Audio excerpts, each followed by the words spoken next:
Good evening, I'm Mike. And I'm Steve. And we, tonight, are going to continue reading The Magic Treehouse #1, Dinosaurs Before Dawn, by the single greatest author in the history of mankind, Mary Pope Osborne. You ready, Steve?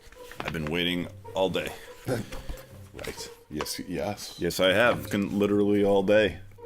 Because it's night. It's night. Time for a bedtime story. At night. 24 hours ago, we did this. The last chapter was performed every night. We recorded literally 24 hours ago. Bedtime. Literally. We wouldn't lie to you, Mary Pope Osborne. We owe you so much. We could not lie to you. But seriously, we love your books. Chapter 6, Dinosaur Valley. Annie, look at this, Jack called. Look what I found. Oh, that was kind of like an Annie voice. There are no boys and girls voices anymore. Just ask Target. Speak how you want, act how you want, just be you. Annie had gone up to the hilltop. She was busy picking a flower in front of a velociraptor. Oh, doesn't he look nice? She said to Jack, wanna pet him? I'm gonna ride gathered his him. friends. Oh, looks like he needs to brush his teeth. We're playing Duck, Duck, Goose. Jack. They're all surrounded around me. She was busy picking a flower from the magnolia tree. Annie, look, a medallion! But Annie wasn't paying any attention to Jack. She was continuing to pick flowers, just as she could have 65 million years in the future. That was the activity that she was choosing to partake in during this miraculous time-traveling adventure. Those flowers. That's true. No kid, anyway. Those are This M person probably did. Let's find out. Annie, look, a medallion! But Annie wasn't paying attention to Jack. She was staring at something on the other side of the hill. Oh, wow, she said. Annie! Clutching her magnolia flower, she took off down the hill. Annie, come back, Jack shouted, but Annie had disappeared. I'm going to kill her, Jack muttered. I'm going. Nobody will know. I didn't know where she went. 65 million years Nobody ago. will see her. She just disappeared. If I told somebody that we hopped in a magic treehouse and went back in time 65 million years and she was killed any which way, even if I told them I killed her, nobody would believe me. Nobody would believe me. They all say I'm crazy. They say I'm crazy, but they'll just think they're the crazy ones. They'll just think she disappeared on her own. Yes, I'm going to kill her, Jack muttered. But it would be weird for paleontologists to, find them. Right, with his I'd be like, with his Ray-Ban glasses. This, eliminates any other pre-existing notion we had of this time. Right. Who knows? All of the dinosaurs might have been sent there from the future, or, as is actually the case, put there as, a test from God about whether or not the Earth is more than 3,000 years old. It's not. It's not. You understand? Fossils are a lie. We know this. It was a conspiracy by the government. We've been to the Smithsonian. The secret Smithsonian. I'm going to kill her. He stuffed the gold medallion into his jeans pocket, then he heard Annie shriek. Annie! Jack heard another sound as well, a deep bellowing sound like a tuba. Whoa!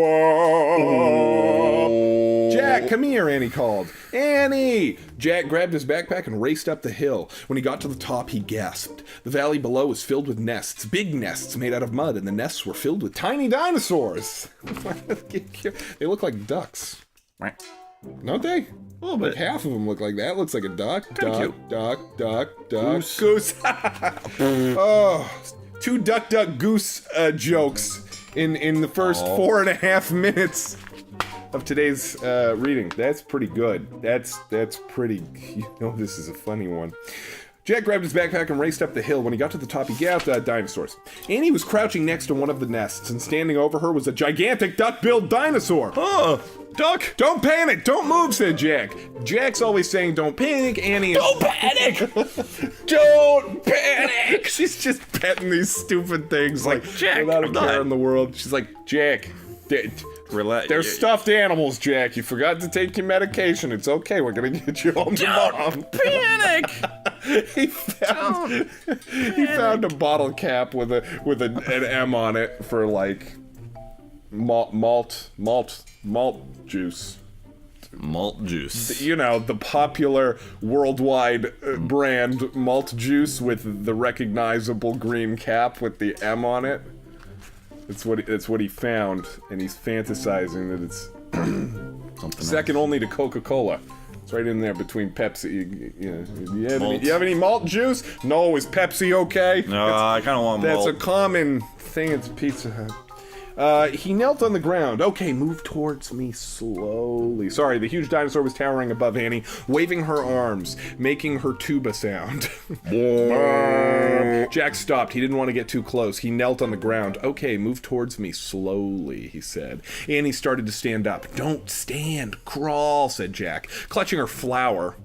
Sexy. Gotta let go. Annie crawled towards Jack. The duck-billed dinosaur followed her, still bellowing. Whoop! Annie froze. Keep going, Jack said softly. Annie started crawling again. Jack inched farther down the hill until he was just an arm's distance from Annie.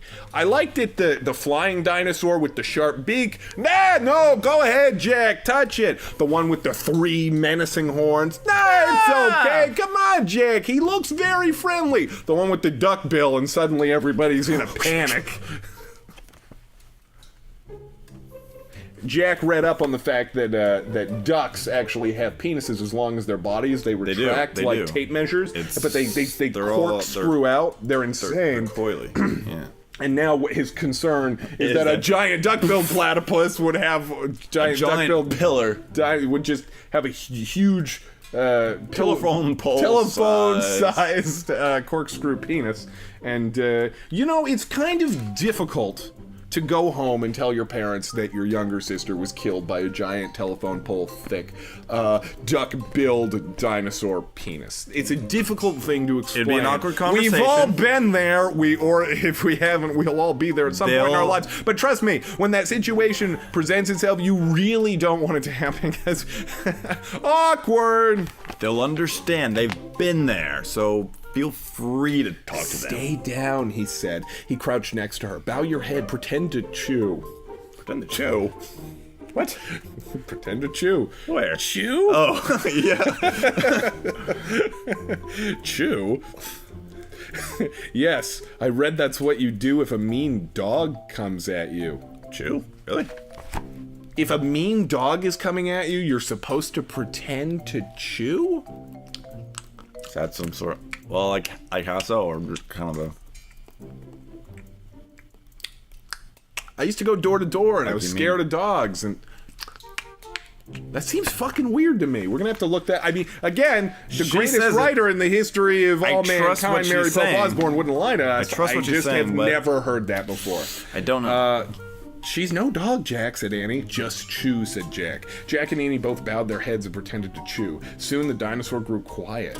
Like, do you have to get on all fours? Like, literally get down? Like, is that in the dog code? Like, I won't fuck with you if you're chewing gum. I guess you seem less aggressive if you're at their level. I don't know about the chewing thing. But aren't dogs territorial about food? Like, isn't that a thing? Like, if I was eating something, wouldn't the dog be like, I want what you got? Wouldn't that make him more aggressive? No? Or he maybe that's wouldn't go after your food. the food in my mouth. Like, I don't... it's I'm yours. confused. Soon the dinosaur grew quiet. Jack raised his head. I don't think she's mad anymore, he said. Thanks, Jack, for saving me, said Annie. Was she mad to begin with? I know, she just seemed There more doesn't like... seem to be any... like... You have to use your brain, said Jack. You can't just go running to a nest of babies. There's always a mother nearby. Annie stood up. Annie! Too late. Annie held out her magnolia flower to the dinosaur.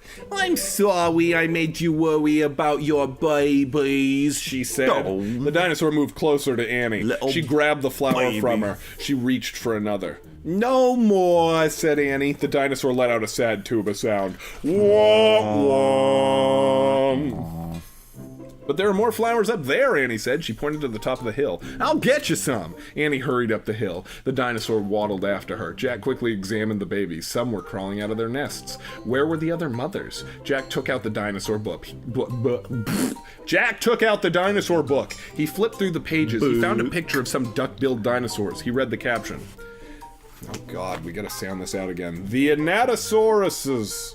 Yeah, Anatosauruses. Hey, I nailed it on the first try. One go. Nice. The Anatosauruses lived in... Thank you, zoo books. The Anatosauruses lived in colonies. While a few mothers babysat the nests, others hunted for food. Fascinating. So there must be more mothers close by. Hey, Jack, Annie called. Jack looked up. Annie was at the top of the hill, feeding magnolia flowers to the giant Anatosaurus. She's nice too, Jack, Annie said. But suddenly... Nice. Here you go, Smithsonian.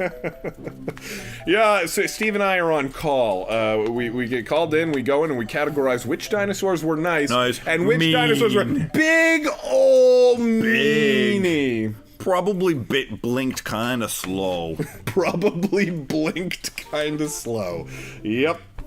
That's our contribution to science. You're welcome, science. But suddenly the Anatosaurus made her terrible tuba sound. Annie crouched down and started to chew. The dinosaur barged down the hill. She seemed afraid of something. Jack put the book down on top of his pack. He hurried up to Annie. I wonder why she ran away. I wonder why she ran away. I wonder why she ran away, said Annie. We were starting to be... Stuttered Annie. Yes, wasn't able to get rid of the words out of her mouth. It's because she was on her hands and knees chewing a big mouthful of cud. Chewing on a tongue. We were starting to be friends. Jack looked around. What he saw in the distance almost made him throw up.